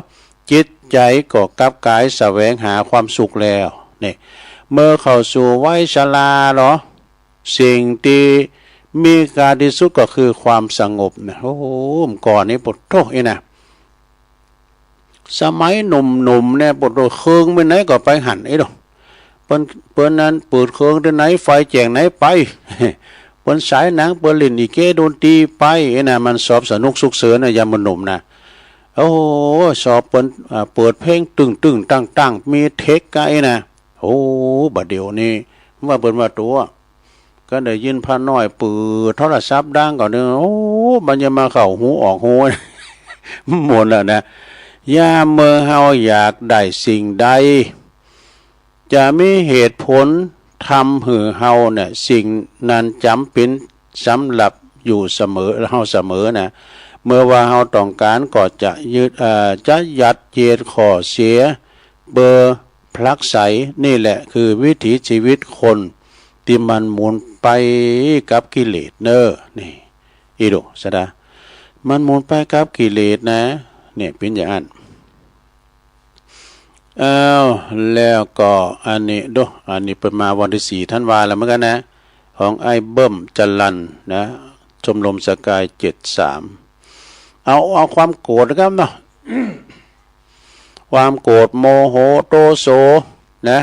หุนหันพันแหลนความโกรธนี่บัดนี้สักอย่างดีอย่างเดียวตำน้ำพริกมันปันเหล็กพองไอ้น่ะตุลุงทองบนว่าความโกรธนี่ไปไก่มันเนอะสเตอมันเป๊ะอย่างใดมันควางบ่นะเลือดโตกยางออกเนอะปนว่าอย่างทุกข์เพราะทำร้ายตัวเองนี่ความโกรธนี่นะคือการปล่อยเห่ออารมณ์อยู่เหนือสติจนหลงเอาความคิดของคนอื่นมาลงโทษตัวเองนี่ความโกรธคือจิตที่ไหลไปกับความคาดหวังนี่ลงปรุงแต่งไปกับความคิดแล้วเอาภาพมายามาตลอดตัวมาหลอกตัวเองนี่ความเหงาเหรอเปิ้นก็ว่าความเหงาเนี่ยบ่มีไผทำให้เฮาโดดเดี่ยวมีแต่เฮาตีหลงสั่งกำแป้งขึ้นในความคิดนี่กันไผเหงาเลยนะไปอยู่ตัวเจ้าหมูพุ่นไปอยู่ที่เปิ้นเลียนกันทึดๆพุ่นไปมกโตอยู่จอกอยู่แจงไอ้น่ะเปิ้นอันดิมดีจะมีความเขตความเหงาดิมดีมันจะมีความซึมเศร้าเข้ามานะแล้วก็มาปิดกำแป้งตัวเองแล้วก็กึดแล้วกึดแฮมแล้วก็เอามาปิดกันตัวเองนี่ปุ๋มดอยเหรอปุ๋มดอยเปิ้นก็ว่าคือจิตที่บ่ยินดีบ่พอใจในสิ่งที่มีอยู่นี่เปิ้นว่าอันน่ะมันเป็นปุ๋มดอยยินดีที่สิ่งที่เฮาได้พอใจในสิ่งที่เฮามีเต้าอี้ชีวิตเฮาก็มีความสุขแล้วสโลแกนของหลวงนานเด้อปหลวงอาคมเตจนาผู้ที่มีแต่เสียงเพลงแต่ไร้วิญญาณไปแล้วเด้อเปิ้นได้เสียไปเมื่อกลางปีเฮานี่นะแล้วก็ปุ๋มด้อยคือจิตใจที่ยึดที่ยินดีพอใจในสิ่งที่มีอยู่หลงเปรียบเทียบเอาตนเองเข้าที่เอากับหลงตนเองกับคนที่เหนือกว่าเฮาไปเอาเปิ้นมาเป็นตัวอย่างเนาะเปิ้นยังโรยเลยเฮากันเนี่ยก็เปิ้นโรยเห็นแล้วเปิ้นเต้าหากเปิ้นเลิกเห็นแล้วเฮาไปเอาปีไปอย่างใดเนี่ยเปิ้นปิ้นบ่หลงปิ้นแก่ปิ้นแขวนนะฟังปีนั้นกอบสทอาทิตย์เมื่อวานน่ะโอ้หากเปิ้นเลิกให้แล้วตัวลุง ก็คือหมายความว่ามีหลักฐานเปิ้นมั่นคงให้แล้วนะท่มให้มันที่ไปปีนเนื้อเก๋แควนเนี่ยนะปวดโธก็เดี๋ยวงานแต่งบ่นั้นที่หันที่เนี่ยหอมหน่อยก็อายหอมหลายก็เสียงดิ้มที่คลายหน้าปิ้นหอมนะ เขาว่าอันน่ะเต็มหมดเด้อแล้วก็เปิ้นก็ว่าเฮาเอาความแตกต่างมาด้อยค่าตัวเองแน่มันแตกต่างยิ่งเฮาอยู่มองพออยู่พอกินเอาแล้วจะไปดิ้นรนไปฟุ้งเฟ้อก่อนนี้เด้ออยู่ตามธรรมดาเฮาเนี่ยเปิ้นกินได้กินเปิ้นตานได้ตานทำปิ้นเมยปิ้นไข่ก็บ่ดีแล้วเด้อหลงไปคือนักคนที่ทำมือเฮาเจ็บปวดบ่ใจคนอื่นเด้อแต่ เป็นตัวของเราเองเนี่ยที่มีความหลงผิดติดยึดเอาความหลงผิดคือการทำร้ายตัวเองเนี่ยไปหลงติดยึดอันอื่นเด้อโหเปิ้นลำเปิ้นโรยอันนี้นะเฮาเยี่ยมโรยกับเปิ้นสักเตอนะก็มันโรยอ่ะนะก็ไปปิ้นช้างอยู่มองพออยู่บ่กินปิ้นนี่บ่ก็เนาะเปิ้นจะขี่เฮิรนจุนกันลงเอ้ยไปคือนัก เอาละเอานี่มาทำกรรมเด้อนิทานแน่ตอนสองเนี่ยนะนิทานเรื่องหยังตุนิทานเรื่องเรื่องคนละโมบเนี่ยคนละโมบหรือว่านกใจละโมบเนี่ยนกกี่โลภมากนกโลภมากจักรวาชาดกเคยได้ฟังแล้วก็ฟังเพิ่มเติมนะฟังเพิ่มเติมไปศรัทธามันเป็นเชื่อใดก็ลองฟังพอนะอันนี้เป็นโต๊ะจุยในศรัทธานะลองฟังพอนกละโมบนี่ละโมบโลภมาก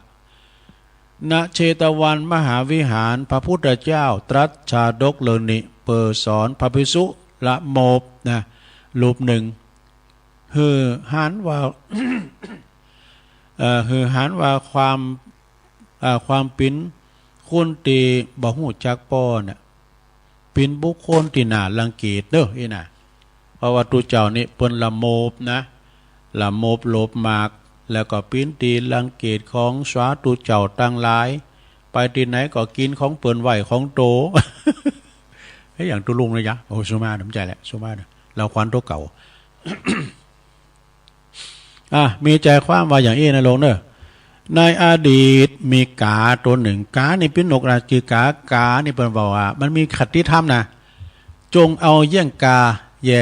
แต่ว่าอย่าเอาเยี่ยงกาเนี่ยกานี่มันคักนะมันคักมันหมันแต่มันขี่ลักขี่ขโมยนะโตสมัยเมื่อก่อนนี่ก็มันหันไข่เฮนะการเอาจ้านี่มันลุงไปละมันโฉมมันกาบนะกาบไปเนี่ยเพื่อมันก็เดี๋ยวมันปล่อยตกมานะเพื่อว่ามันดูดกินตั้งอากาศมาว่าดูซะนะเพื่อว่าเว้าไปไข่เป็ดนะไข่เป็ดเหี้ยตัวไหนตุเป็นมาออกนอกตังในอดีตนะมีกาตัวหนึ่ง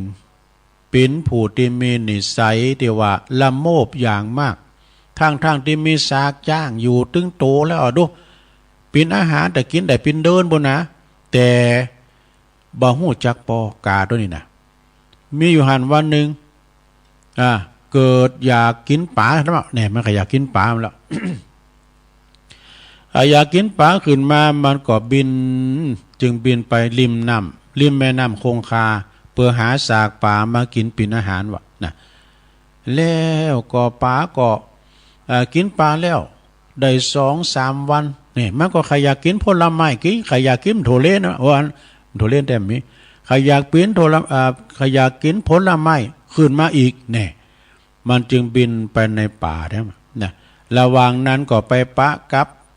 หนองน้ำสระน้ำหนองน้ำอันอุดมสมบูรณ์แห่งหนึ่งนะมันก็เรือไปหันนกจักรพรากนกจักรพรากนะนกเนี่ยไปชื่อว่านกจักรพราก2 ตัวนกจักรพรากมี2 ตัวมีสีขนงามดุจทองคำวะนะนก2 ตัวเนี่ยนกจักรพรากเนี่ยนะมี2 ตัวเปิ้นว่ามันมีผิวขนมันงามเปล่งปลั่งดังทองคำวะอีกาตัวนี้ก็มีความคิดว่าขนเขาอย่ามางามล่ำเหลือเป็นอย่างทองคำก็กู้ขดายพ้องดุดวมันขดายป่ะมันหลังว่ากากับนกยุงเลยฟังไปในรถนะมันจึงบินลงไปก็อยู่ที่กิ่งไม้ไก่กับสระน้ำแล้วก็ถามนกจักรพรรดิว่าสู่เขาสู่เจ้าทั้งสองกินหยังขึ้นมาเป็นอาหารทำไมคุณสู่เขานี่มางามดุจทองคำเช่นนี้นะนกทั้งสองก็ตอบว่าผู้ใดแสวงหาอาหารโดยบ่เบียดเบียนผู้อื่นหือลำบากหู้จักป้อประมาณก็จะบาทำหือเฮาลำบากนะบ่หือลำบากสีสันแล้วก็วันนะก็จะสมบูรณ์จะงามอย่างเอี้ยนู้นะส่วนว่าทันเนี่ย เป็นผู้ที่หมักกินอาหารอย่างบ่เลิกบุดก็กินหน่วยไม้ผลไม้บุดก็กินซากปลาบุดก็กินซากย่างบ่มีอาหารที่บริสุทธิ์เนอะนี่นะตกอยู่ในความประมาทนะผลไม้ในป่านี่มีหมากเป็นว่าหรือว่าซากเนอะในป่านี่ก็บ่ชอบใจที่จะกินก็ยอมลำบากแสวงหาเพราะกิเลสบ่ฮู้จักป้อเนอะเจ้ากาเฮ้ยนี่นะดอกจักรภาพ2โตเนี่ยเปิ้นบอกให้อันกาจึงทำให้สีสันของข้าพเจ้าทั้งสองเนี่ยมีงามเพราะว่าข้าพเจ้าเขาเนี่ยบ่ใจว่ากินไปทั่วนะกินไปเปิ้นรู้จักว่าเพิ่นเรียกว่าหยังก็มีหันบนนะโภชเนมัตตัญญุตานี่การบริโภคอาหารพอสมควรไม่มากปานน้อยมัชฌิมปฏิปทาจะกินจนปุ้มเป็ดปุ้มเหลื่อมมับมาลำใหญ่นะเนาะปวดโรคพองก็กินนี่ปวดกินน้ำป้อมได้ตีแต่เอามือต่อยอันต้องนี่ปวดบุบยำเต่าซุกกินแต่กินวานี่อันนี้มันจะกินแล้วนะตุลุงทองมาข้าพเจ้าเขาเนี่ยมีศีลสันงามเพราะว่ากินอาหารแบบพอสมควรนะเลยผิวพรรณบ่เศร้ามองนะมีขุนงามนี่นะ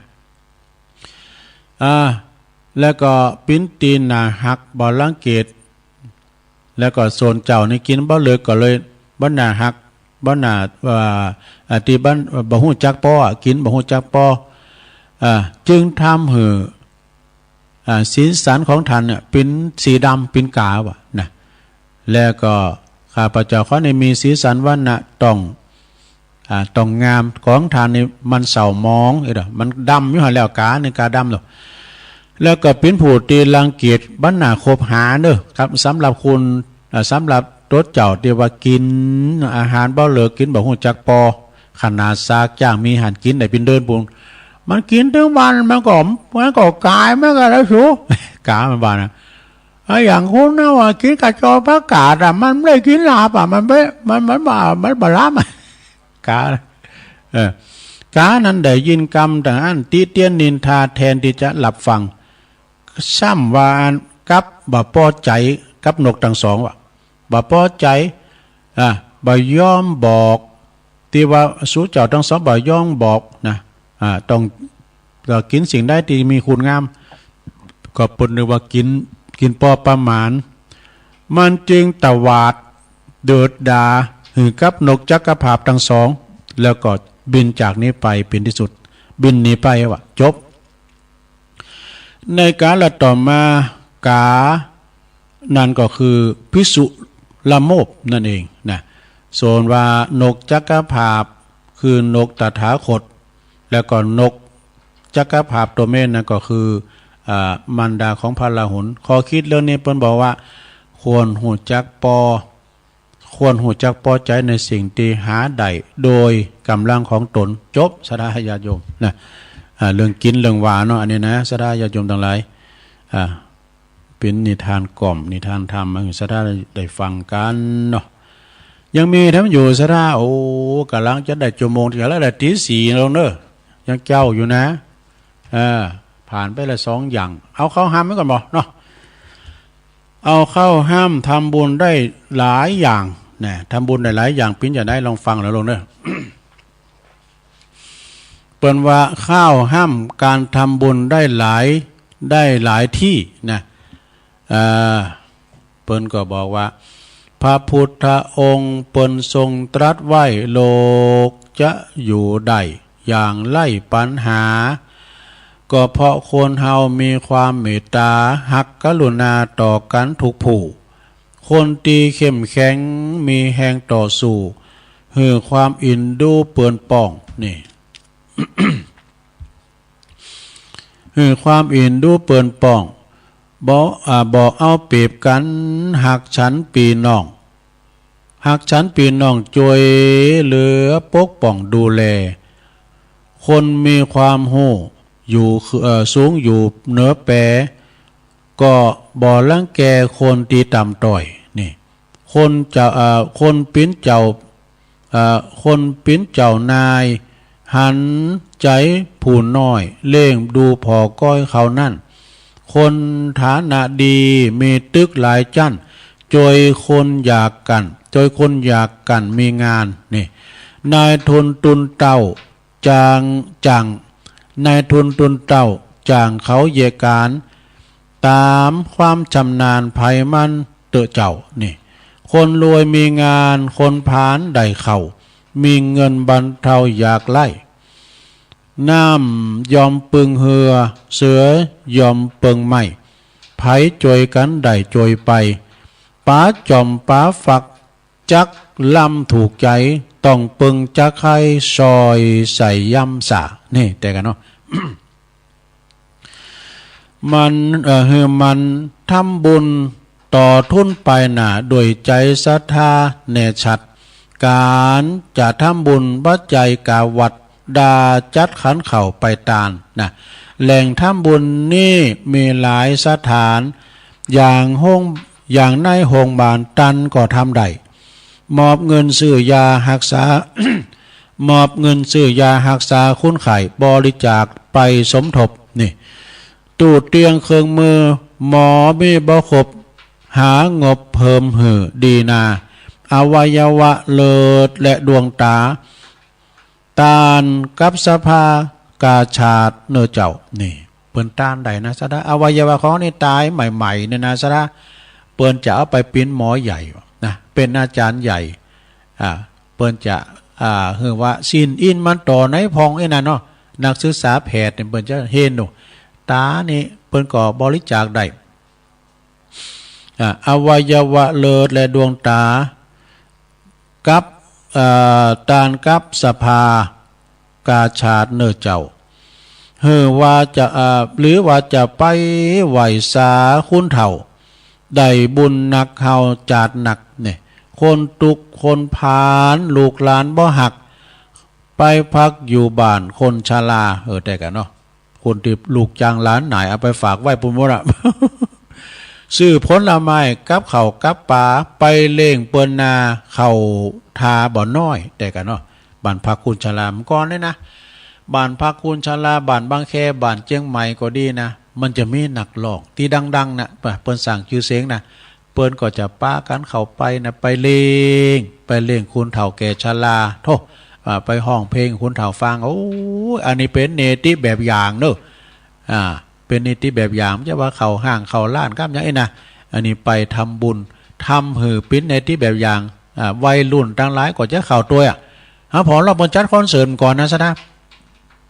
นักร้องดังๆในกระมานห้องมันได้ใจอยากแก้เสื้อควางลูกันได้อีกก็มีแก้เสื้อควางแล้วลูกันวะซื้อผลละไม้กับเข่ากับป้าไปเล่งเปิ้นนาเข่าทาบ่อน้อยละอ่อนตุกจนเววนต่ำต้อยอยู่ตามผู้ดอยแมกไม้นะขาดห้องเฮียนแบบเฮียนเขียนแบบเฮียนเคิงใจหากไปจวยใดเจิญมาเนี่ยคนจวยคนอยากไล่หือการศึกษาเหมือนหือปัญญาคุณคานักเจ้าหรือว่าจะไปเล่งน้ำปอนเข่าละอ่อนบานเฮากำผ้านี่ตีปอมเมตายขาดยายขาดหน้าขาดลุงปู่ป่าเลี้ยงดูอยู่บ้านสงเคราะห์เฉพาะคุณหนูรอตันชูทำบุญหนุนเกือขอทรัพย์สิ่งของเงินทองผ่าเสือไปจุนเจือน้องไทยคนส่วนคนบ่มีจะกินจะใจทำบุญใดกูคนนี่คนตาบอดสวักเต้าเตียวกลางถนนอาจจะถูกรถจนควรลนไปหามนี่การจอยเหลือเปียแขนเดินขามได้กุศลงามยิ่งหนักนี่หันคนเถ่าเป็นหันคุณเป็นลมโกนลมจึกจักนี่ควักยาหอม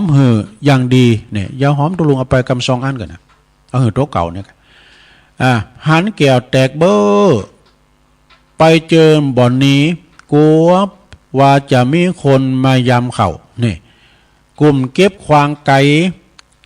ก็ได้บุญเจ้าสบายใจเฮาหันฉัด ดีกว่าบางคนที่สอบไปวัดแต่ปัดไปอู่นินทา ไม่มีในโลกเนี่ยไปว่าไปเห็นเปิ้นเด้อเราขวัญคนนี้บอดีหนักหนาเราคนนันกาว่าหายบ่น้อยนี่พองก็ไปโอดแหวนพองก็ไปโอดซอยพองก็ไปกอยแยงพอพระเนี่ยไว้สาธุลงเจ้าวันนี้วันอะไรอย่างเจ้ายกมือไหวโอดแหวนวะไม่ออกนะตุลุงกับตุลุงท้ากับวันซีดกา ใครโอดเขียวข้ามมันเนาะวันซีดกานี่ตุลุงทองวานะพองก็ไปโอดแหวนพองก็ไปโอดซอยพองก็ไปยังกอยไปแยงกอยพอพระเนี่ยพอเปิ้นยกมือจี้ตะหวังพระเปิ้นใบหวยตุย ก่อนจะออกวัดต้องขอเลขหวยหวังจะเอารวยงานนี้งานหน้า งวดนี้งวดหน้าบางคนนั่นหนอพอเหมือนผีบาปแอวไปปูจ้ากูวัดนะหวังถูกหวังเหอถูกหวยหวังรวยต่างหลัดซื้อตัดก็ได้รางวัลเนี่ยลาภสักลาภสักละสัพพะของฉันซื้อเป็นกำนันถวายตุเจ้านี่ก่อนเลขหวยนี่อันแต่กะการหวยออกแล้วบุญหายแซบวันใหม่ถ้ามีวัดไหนถ้ามีพระบอกเลขเขาคนก็ไปเมากันหนักแต่กันเนาะไก่วันหวยออกคนตัวคือคักซื้อพิษลักซื้อพิษซึ่งพิษและขอวินัย แฮมหน่อยเดียวลงนะโอ้เนาะแฮม3-4ถอยซึ่งวิทย์พิษและขอวินัยเนาะศาสนาพุทธบ่มีข้อไหนจะสอนคนไปมัวเมาอย่างอั้นนี่เพราะเป็นอบายามุกเต็มขันเรื่องการผ่านนันแบบนี้ข่าวบ้านล้านนามอนขอกล่าวจี้เกิดไปกล่าวจี้คนใดสุมาโดยเนยน่ะเนาะก็ขออภัยกันไว้ตัวหน้าลวดขอวางอำลาก่อนและนายเฮยเนี่ยสาครพรหมชัยยาจากเชียงรายนี่ส่งเข้าประกวดอ่านคุกคักไปขอสุมากับเจ้าภาพเถอะเนอะจบลงไปสถาข่าวกล่อมเรื่องเลขหวยทำบุญได้โดยหลายอย่างหลายตั้งก็ส่งมาเข้าประกวดก็ขออนุโมทนาขอบคุณเด้อครับสิ่งเล็กๆน้อยๆที่เพิ่นส่งมามีนี่แถมบทหนึ่งเด้อของเมตตาบารมีธรรมหลวงพ่อพระครูสันติเจติยากรคนดอยนกจุงนี่นะก็เพราะว่าธรรมายามเจ้านะธรรมายามเจ้าบอกว่าบรรดาทรัพย์สินที่ฟังไว้ในโลกนี่นะถึงอย่างใดก็ตามเด้อเฮาก็เอาไปบ่ได้เอาไปโดยบ่ได้เมื่อสิ้นชีวิตไปแล้วแต่ไผก็ตามเอาฝังบุญที่ฝังบุญนะนิธิเอาไว้นะยอมนำปาคุ้มทรัพย์แห่งบุญนั้นไปได้ทุกภพทุกชาติแต่กันเนาะอริยทรัพย์นะทรัพย์ในใจทรัพย์ภายในสมเด็จพระอริยวงศาคตยานนะสมเด็จพระสังฆราชเนาะนี่นะแต่ก็เฮามีทรัพย์สินสิ่งของเงินทองตึกเต่าตายแล้วบ่ได้เอาไปมีแต่บุญต่างๆที่จะติดตามเฮาไปนะคติธรรมเนาะของหลวงพ่อพระครูสันติเจติยากรวัดเกตกาลามและปัญญาวานะพระพุทธเจ้าเปิ้นก็ตรัสสอนไว้ว่าเฮามีเงินมีคำมาแล้วนี่นะจะไปกินง่ายจ่ายโอยให้เก็บอ้อมรอมริดไว้แบ่งไว้เป็น4โซนด้วยกันเด้อ1เอาไปใช้หนี้เก่า2เอาไปใช้หนี้ใหม่3เอาฝังดินไว้4เอาควางลุงเหวดูมันเป็นจังได๋ข้อที่1แปลว่าเอาใจหนี้เก่าก็คือเล่งปอเล่งแม่นั่นแล้วเปิ้นเล่งเฮามาก็เล่งเปิ้นตอบเนาะใหญ่หน้ากาบ้านเมื่อละนี้เปิ้นก็อ่อนกำลังไปมันจะปิ้นตาเฮาเพราะว่าปิ้นตาเปิ้นตาเฮาน่ะตาเปิ้นก็บ่เล่งเฮายามน้อยตาเฮาก็เล่งเปิ้นยามเปิ้นชราภาพเฒ่าแก่ เท่าแก่มาแล้วเปิ้นจอยเหลือโตเก่าบ้าใดก็จังได้ก็อีนะเฮาก็ไปผอไปกอยไปโปเปิ้นน่ะเรียกว่าไปผอไปกอยเปิ้นนี่น่ะศรัทธาฉะนั้นไผจะ ถ้าจะไปลืมไผมีปอมีแม่ที่ปิ้นเตียวดุ่มๆอยู่ก็บำรุงเบิ่นดีๆเด้อเป็นทุลภบุคคลหาได้ยากเมื่อว่าเปิ้นเจ็บไข้ได้พยาธิก็นี่ก็ไปผอไปกอยไปดีบีบไปโนดก็เอายุกเอายาไปหือเปิ้นกินบำบัดหือเปิ้นเนาะอาบน้ำแต่งโตเจ็ดโตอาบน้ำป้อนข้าวนี่นะเหมือนกับเปิ้นเหยเฮายำหน่อย ข้อที่หนึ่งใจนี่เก่าเนอะแล้วเปิ้นว่าเอาใจนี่หมายก็คือเร่งลูกเร่งเต่าเฮานั้นแล้วเนี่ยเลี้ยงลูกเลี้ยงเต่าให้มันใหญ่นากาบ้านทำการทำงานเนาะศึกษาหามเหน3เอาไปฝังดินไว้ก็ทำบุญนะสะเอาไปฝังดินไว้ฝังบุญเนี่ยอย่างหลวงพ่อว่านะฝังบุญนิธิบุญต่ออันที่ตามเข้าไปโลกหน้าเด้อปุญญานิปาลโลกสัมมิงปฏิฐาโหนติปานิหนังบุญในตัวเข้าไปถึงภพหน้าบุญนะฉะนั้นพระจะเป็นละไปลืมสั่งบุญสั่งกุศลไว้บุญรักษาบุญกำจูบุญเนี่ยมันจะได้ติดสอยหอยตามเข้าไปประดุดเงาติดตามเข้าไปชั้นได้ก็ชั้นนั้นเนาะสดาแล้วก็3เอาไปฝังเอาไปขวางลุงเหวเนี่ยเอาไปขวางลุงเหวเนี่ยก็คือเอาไปเล่งขอบโคกินจ่ายซับปะเอาเด้อนะเอาขวางลุงเหวเนี่ยนะเอากินจ่ายหมดนาจิพระคุณเฮายังชีวิตด้วยการกินนะเนาะกินข้าวกินน้ำถามได้กินก็หิวโหยนะคือได้กินข้าวตกถึงต้องเป็นยาติบเนอะกองทัพนั้นเดินด้วยท้องตุลงวาเป็นประจำอาจจะไปลืมซะดามีข้าวของมีข้าวไว้กินเป็นสุกมีข้าวไว้กินสุกมีแผ่นดินไว้อยู่สุกมีกูนอนนำสุกมีเงินมีคำติ้มทงติ้มไต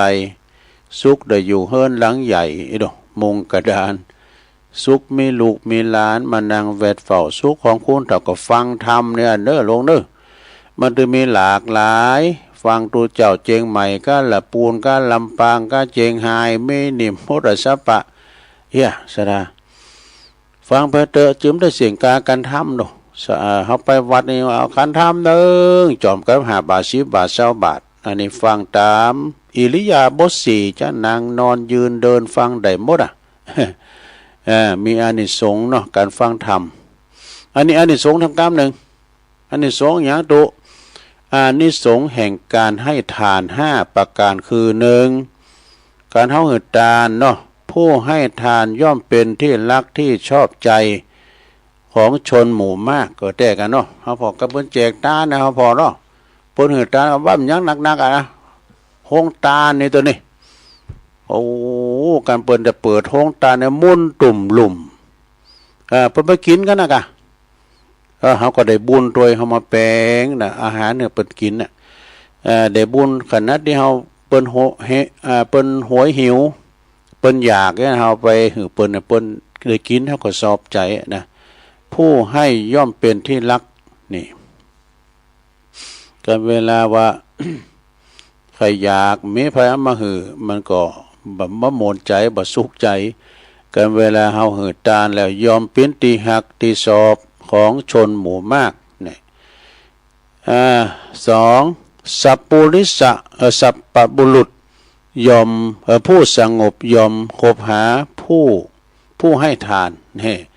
สัพปบุรุษนะก็เปิ้นก็คบหาผู้ที่ให้ทาน3เนาะหลงกิตติศัพท์อันงามของผู้ให้ทานยอมขจรทั่วไปแต่กันเนาะโอ้เปิ้นห่มกินห่มทานเหมือนกับพระเวสสันดรเนี่ยเนาะเป็นประวัติศาสตร์พระเวสสันดรเนี่ยทานหมดทานข้าวทานของทานลูกทานเมดูทานหมดเพิ่นชอบทานดูมหาทานบารมี แม้แต่ชีวีของเปิ้นไผขอจะหืออยู่นะเนี่ยตาลโทรไปขจรบุญก็จะยอมขจรโทรไปประสอบตานแล้วก็สีนี่ผู้ให้ทานย่อมไม่ห่างเหิน ยอมบ่ห่างเหินจากธรรมของคฤหัสถ์เนี่ยห่างเหินจากธรรมเนาะสถานเนาะแล้วก็สุดท้ายผู้ให้ทานยอมตายไปแล้วยอมไปถึงสุขติโลกสวรรค์นี่สถาอย่างเด้อมีอานิสงส์นะการหืดตานเนี่ยเนาะสถาตานไปเตอะนะบุญของผู้ให้ย่อมเจริญนี่ผู้ให้ย่อมเป็นที่รักบุญของผู้ให้ย่อมเจริญก็เรื่องตานกันตานหนักก็ตานหน่อยตานกันไปสถา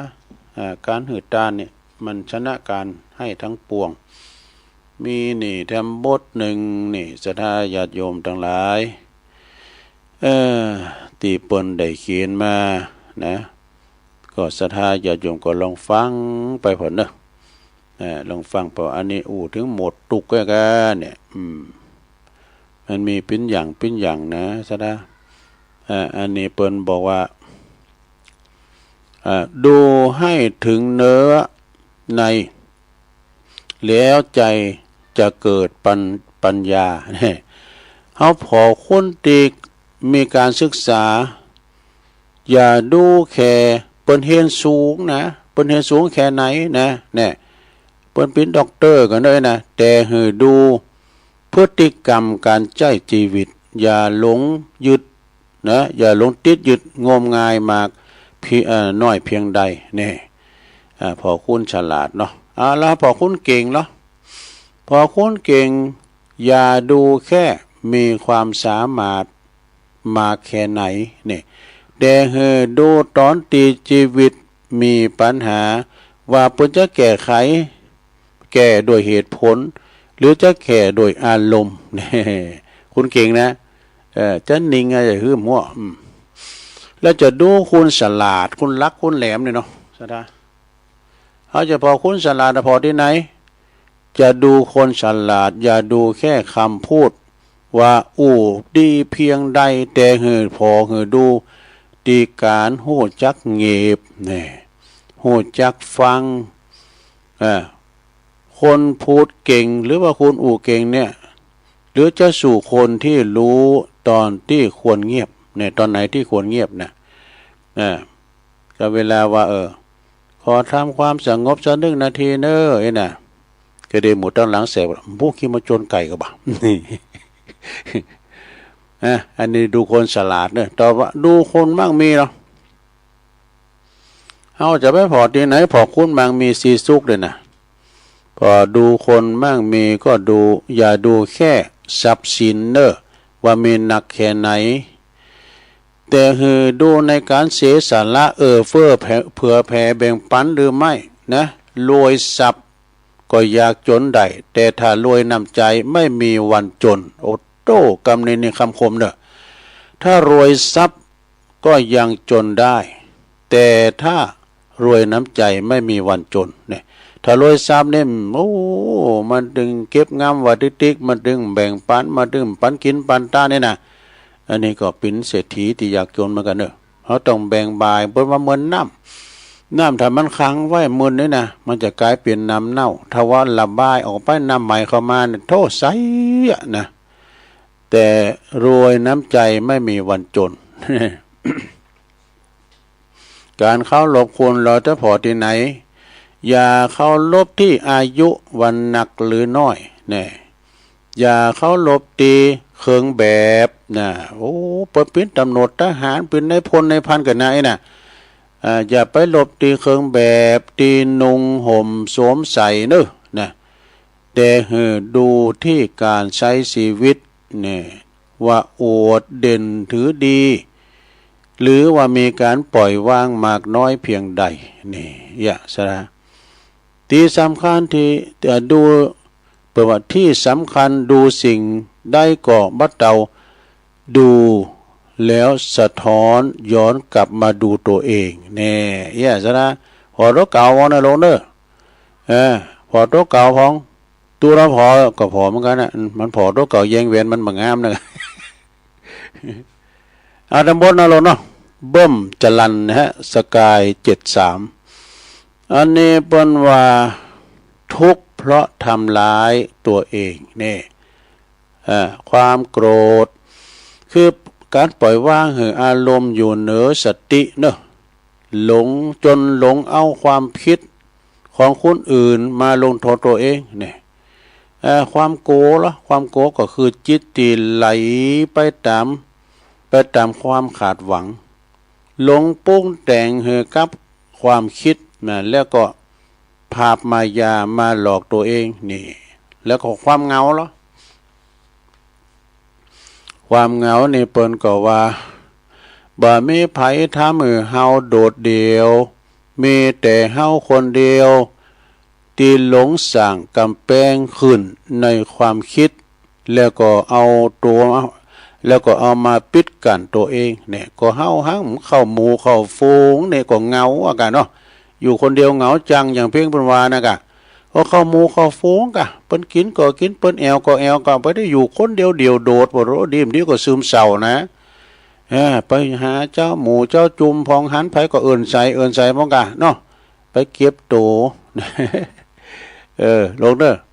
อีแม่ก็ไม่ค่อยเก็บตัวมก็แล้วแม่ไปที่ไหนบ่ได้อ่ะไอ้นะก็ฟังธรรมมาเนาะ ฟังธรรมไปความเหงาเนี่ยซะได้เนาะมันถึงเหงาความเหงาเนี่ยความเหงาเฮามาหันละอ่อนนะเนนเขาเนี่ยมาถ้าเหงาฮะปอฮะแม่เนาะวันนั้นหลวงพ่อไปสูงเนาะเอารถไปสูงบุรคืนห้วยลุงน้อยว่านะบ้านเขาน่ะนะอยู่จังหวัดตากว่าเนี่ยก็อำเภอก็ลืมไปแล้วศพเมยบองกานะวันนั้นเนี่ยที่ว่าพุกเพิ่นจะไปนะจะไปบ้านจะไปส่งมาตื้มปินรับปินนอนมันได้อย่างเฮาเนาะ จะได้หันหน้าปอนหน้าแม่เด้อปินเยอะไม่ดูใจดีบ่รู้มันใจดีมันใครไปบ้านมันนะกะความเหงาเนี่ยลงเด้อแล้วปมด้อยล่ะปมด้อยคือจิตที่บ่ยอมดีพอใจกับสิ่งที่มีอยู่เนี่ยมันนะตุลุงวามเจ้าละกรรมมาได้หลง กระโดคนเฒ่าวามเจ้าละกรรมก็หลงเปรียบเทียบเอาตนเองอยู่เหนือคนอื่นกว่าเนี่ยแล้วก็เอามาแล้วก็เอาความแตกต่างมาเป็นปุ่มด่อยของตัวเองน่ะคุณที่ทำให้เฮาเจ็บปวดปัจจัยภายที่ไหนคือตัวของเราเองที่มีความหลงผิดติดยึดกับความผิดคืออาการทำร้ายตัวเองนี่นี่วามเจ้าละกรรมกันเนี่ยเนาะมันมีหลายบทนะเนี่ยเบิ่มมาส่งมาเนี่ยวันวานเนี่ยเราเนี่ยเจ้าว่าเป็นยังว่าซ้ำไปก่อนได้นะกะกิเลสหมุนนี่ก็ว่าแล้วเหรอมันมีหลายบทเนาะของไอ้เบิ่มไปส่งมาเนี่ยก็ฟังกันไปเนาะเฮิงหมายของคุณอันนี้17เนี่ยมันว่าได้กันเนี่ยเดี๋ยวกันอันนี้กันเนาะคืออะไรเนี่ยคืออะไรเครื่องหมายของคนดีเนี่ยเครื่องหมายของคนดีคือหยังหรอคนดีคนเลวเอาหยังมาเป็นเครื่องหมายพระพุทธเจ้าเพิ่นตรัสไว้ว่านิมิตตังสาธุรูปนังกตัญญูกตเวทิตาเด้อความกตัญญูนี่เป็นเครื่องหมายของความเป็นคนดีนะคนดีจะต้องมีความกตัญญู4ลักษณะ1กตัญญูต่อชาติศาสนาพระมหากษัตริย์เด้อ2กตัญญูต่อปิตามารดาและผู้ที่มีคุณมีพระคุณนะ3กตัญญูต่อธรรมชาติตีมอปัจจัย4คือเฮานั่นแล้วก็4สุดท้ายกตัญญูต่อตนเองเด้อนะบ่เหินล่มหายตายจากในการทำดีนะก่อนตายเขาก่อนเกมตัวนะบุคคลที่มีจิตสำนึกและกตัญญู4อย่างนี้นะจึงจะชื่อว่าเป็นคนดีตีบ่ต้องละอายใจตนเองแน่อันนี้ก็ฝากไว้ในโลงเนอร์ขอคิดดีๆนะสดาญาโยม มาเราสู่จู้กันฟังดีมที่จะว่าวันผูกเจ้าทำกันหมดนี่เติมบนเจ้านี่มันฟังหลายนะแมลงเปิ้นฟังกันพอหลายก็ฝากฟังไว้เนาะศรัทธาญาติโยมก็วันพุกนี่ก็มาอยู่เน้อศรัทธาพวกเจ้านี่ก็จะมาประกาศข่าวสารงานบุญครูบาอาจารย์ตัวไก่ปีไก่เดินแล้วเนาะพอจะมีการสวดมนต์ข้ามปีแล้วทำบุญส่งใต้ปีเก่าตอนรับขวัญวันปีใหม่แล้วก็จะมีงานบุญเขากำหลายวัดอยู่เนาะมีหลายตีอยู่ฉะนั้นก็มันเป็นร้อยเลี้ยวร้อยต่อนะโหเลี้ยวโหต่อนะธันวามกรานี่นะเปิ้นปันป้อนปีใหม่กันกาอย่างพระอาจารย์เน้นหลักประกอบปันป้อนปีใหม่กะเนี่ยนะก็วันนี้ก็คงจะจับเวลาตุลงก็จะต้องน้อมนำรายการจากล่าสะท่าไปก้ำก่อนเนาะแรงโวยเนี่ยแรงโวยเฮ้ก็กำเดียวก็ไปอาบน้ำอาบน้องก็สวดมนต์อันนี้หน่อยนะเอาวันนี้ก็คงจะป้อควรเวลาเนาะศรัทธาญาติโยมทั้งหลายคุณลุงก็จะได้นำรายการจากลาศรัทธาไปก่อนเด้อ